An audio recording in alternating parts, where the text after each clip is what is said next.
Hey, peace world. Thanks for pressing play on another Pay Me No Mind sports and entertainment video. I'm the host of it all, Wood. Get into continue with the countdown of Julian Williams. I'm sorry. Jared Hurd versus Julian Williams this Saturday. Get my final thought out there on that. Quickly with some basketball, man. Tonight, a very exciting game is on the schedule it's game five between Golden State and Houston. And, some key guys on Golden State are going through a tough moment. They're a jump shooting team. And I'm not even, I would expect these guys to rebound at home. But shout out to Houston for battling back into this thing when many had written them off. My quick question, just an observation from me. What is going on with Steph Curry's defense? And it's critical here because that's how Houston kind of attacks them in key moments. Is they try to get they run action and whatnot to get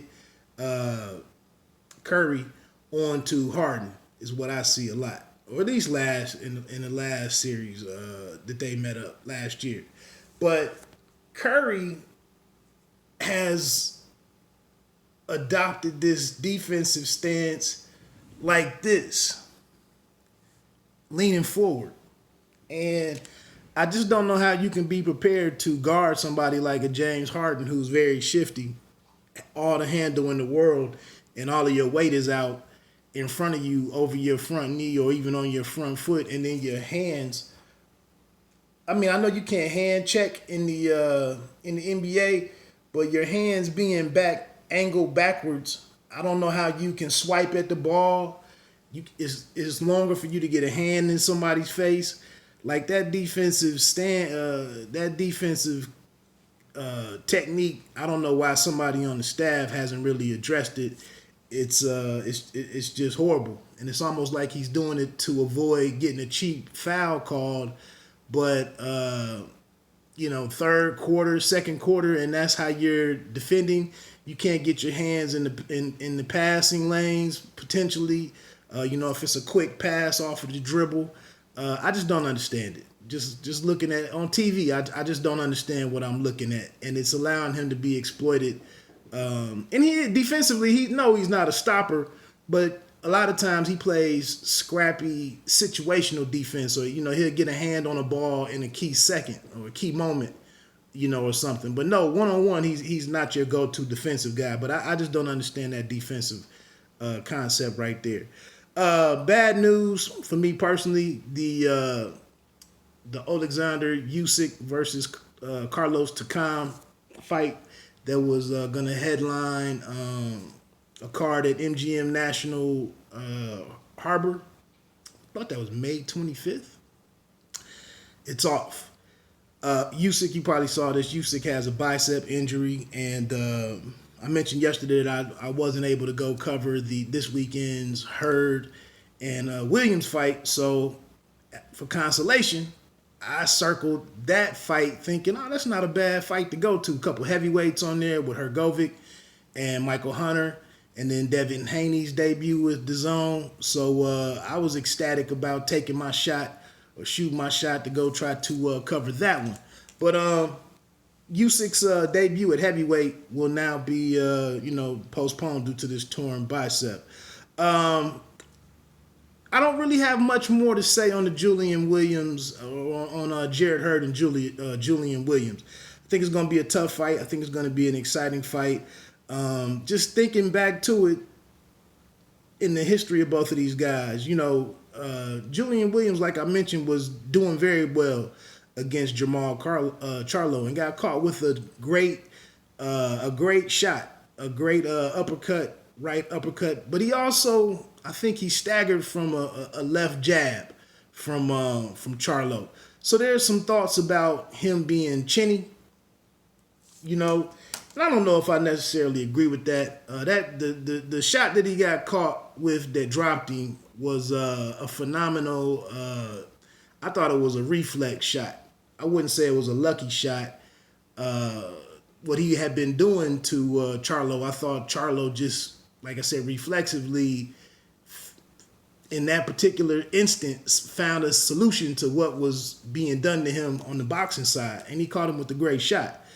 A lot of people, it's the shots that you don't see that hurt you and that hurt you bad. So I don't know if Julian Williams is really that chinny. I think he's courageous enough to do what needs to be done and stay where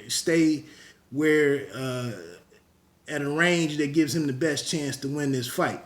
Over to Jarrett Hurd, Austin Trout was catching him pretty well and pretty often in their fight before that fight was stopped at Barclays. Tony Harrison was easily around 2 rounds up on Jarrett Hurd when they fought. He had that stamina issue. I think it was in the 9th inning, which crept back up and facilitated or expedited the end of the night for Harrison. He was basically a sitting duck once he kind of hit that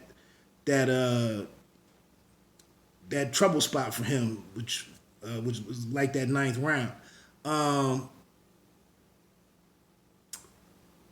And then Lara was having, Lara, he needed a knockdown in the 12th round to get the win versus Lara. So like I said, he's not unbeatable.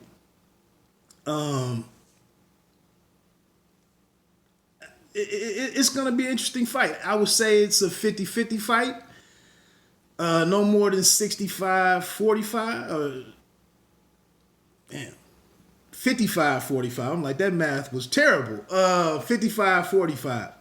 I expect it to be. I don't know if we're doing a prediction piece this week on roundbyroundboxing.com, but I can't say that I'm gonna go with J-Rock because I don't want to lose position in the challenge for the website. I have to think about it a little bit more, and we wouldn't have to get those in until tomorrow if we even do one this week. Good news is, the Usyk fight is off, but I was able to get approved to cover the fight this weekend at Fairfax, Virginia at Eagle Bank Arena. That's the Jarrett Hurd versus Julian Williams. So I'm pretty excited about that. Getting back out to see a great super welterweight matchup.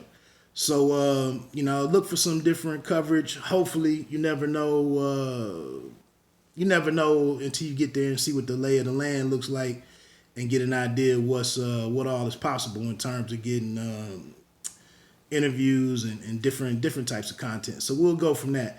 But the fight that I didn't want to forget about, and this is something, that's challenging boxing right now, is, we know about the different sports, like the NFL.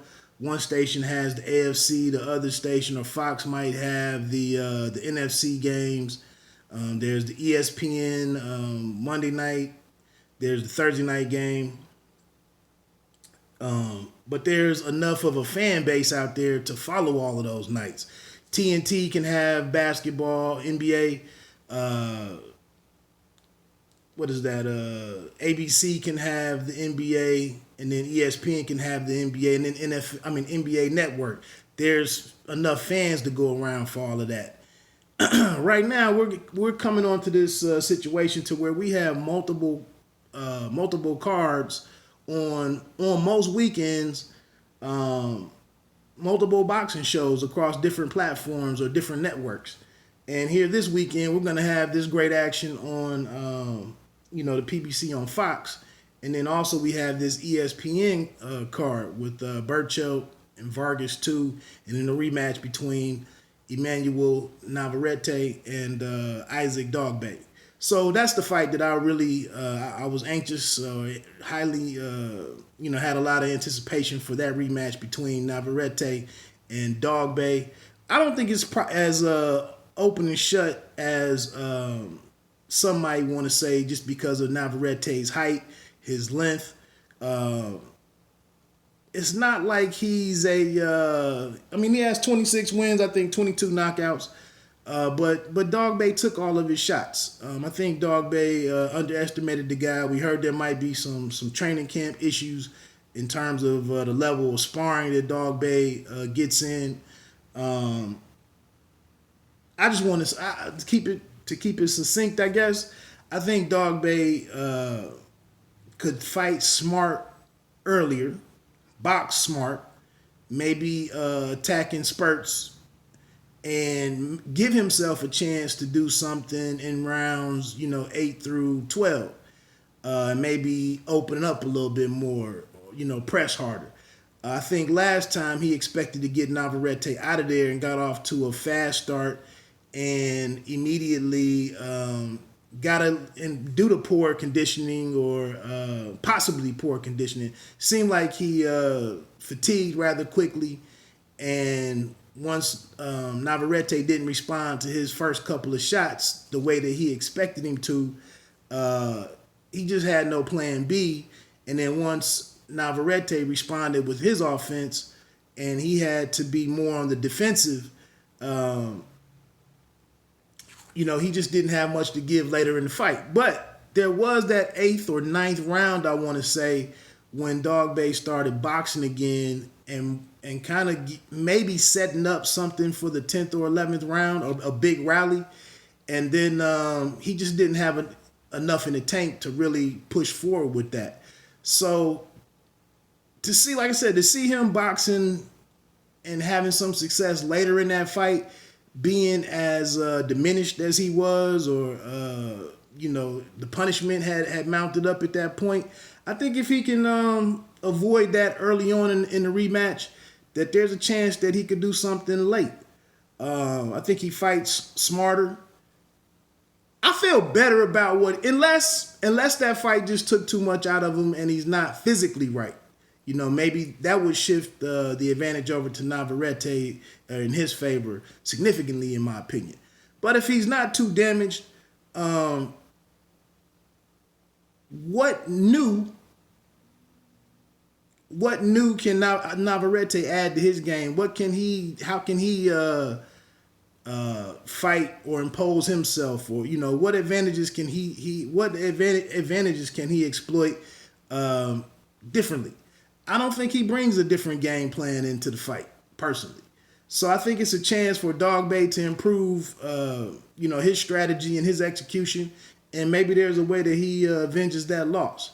Again, it's Wednesday. I haven't really thought of my winner in that one, but I do think it's not open and shut for Navarrete to go up 2-0 on the Royal Storm.